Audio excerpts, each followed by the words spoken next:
Daar's 'n interessante gedagte wat Leonard Sweet onlangs gebruik het.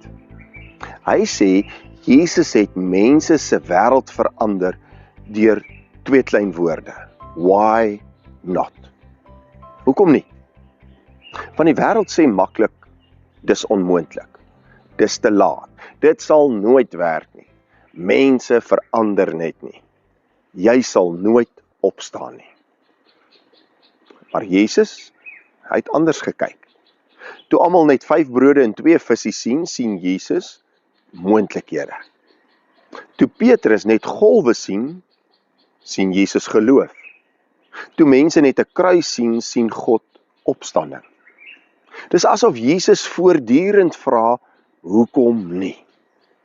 Hoekom kan genade nie sterker as skuld wees nie? Hoekom kan hoop nie sterker as vrees wees nie? Hoekom kan God nie juis nou iets nuut begin nie? Efesiërs 3:20 sê, aan hom wat deur sy krag wat in ons werk magtig is, om oneindig meer te doen as wat ons bid of dink.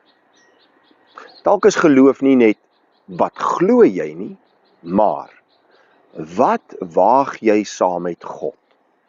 Want baie keer leef ons binne ons eie beperkinge, ons verlede, ons mislukkings, ons vrese, ons logika. Maar God leef ons nie binne ons grense nie.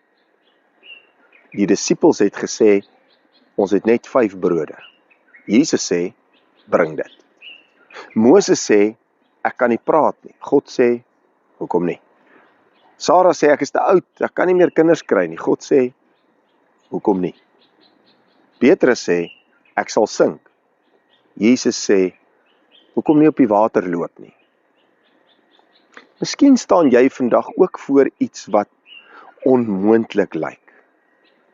'n verhouding, 'n droom, dalk 'n nuwe begin, genesing, hoop, geloof. En dalk fluister God vandag vir jou, hoekom nie? Want die God van die Bybel is 'n God van oop grafte, 'n oop see, oop hande, oop toekoms. Ons sien dikwels net die einde. God sien moontlikhede. Die grootste wonderwerke begin baie keer met 2 klein woorde. Hoekom nie? Miskien wag jy vir 'n teken, terwyl God reeds fluister. Hoekom nie? Hoekom nie nou nie? Hoekom nie jy nie? Kom ons bid saam. Genadige God, Hemelse Vader, Here, ons wil vir U dankie sê dat ons vandag tot U kan bid. Here, ons wil in besonder vra dat U vandag deur U Gees met ons sal werk, sodat ons U stem sal kan hoor.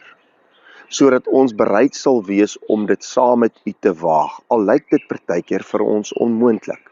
Here, lei ons in hierdie keuses, dat ons die regte keuses sal maak, maar dat ons nie die geleentheid sal mis, om dit saam met U te waag nie. Ons bid dit in Jesus se naam alleen. Amen. As dit moontlik is, jy weet al, deel hierdie evangelie met ander. Dalk het iemand net nodig om vandag te hoor. Hoekom nie? Tot 'n volgende keer.